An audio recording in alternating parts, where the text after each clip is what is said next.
बात करेंगे पासपोर्ट के हवाले से, जो किसी भी मुल्क के शहरी की पहचान और उसके दुनिया में सफर की जमानत होता है। यही दस्तावेज एक मुल्क के एतमाद और साख की नुमाइंदगी भी करता है। मगर पाकिस्तान में इस दस्तावेज को लेकर सवालात उठ खड़े हुए हैं। पार्लियामेंट की पब्लिक अकाउंट्स की ज़ेली कमेटी के इजलास में इंकशाफ हुआ है कि मुल्क भर के 25 पासपोर्ट दफातर से हजारों पासपोर्ट चोरी हो चुके हैं। एबटाबाद समेत मुख्तलिफ शहरों से 32,674 पासपोर्ट गायब पाए गए। डायरेक्टर जनरल पासपोर्ट ने कमेटी के सामने तस्लीम किया कि ये मामला निहायत तशवीशनाक है।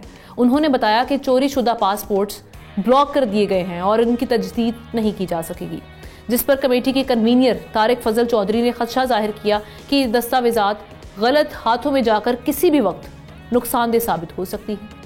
हुकाम का कहना है कि 2 साल कबल नादरा और पासपोर्ट निज़ाम का साइबर ऑडिट किया गया था, जिसके बाद पूरे निज़ाम को डिजिटाइज कर दिया गया। डीजी पासपोर्ट ने भी ये बताया कि सऊदी अरब में ऐसे अफराद को गिरफ्तार किया गया जो इन्हीं मशकूक पासपोर्ट्स पर गए थे। कई अफगान शहरियों को वहां से डिपोर्ट भी किया गया।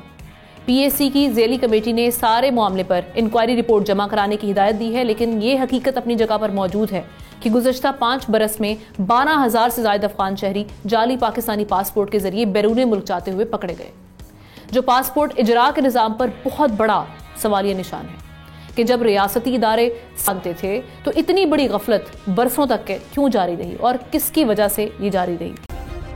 सब्सक्राइब करें और बेल दबाएं ताकि कोई खबर रह न जाए।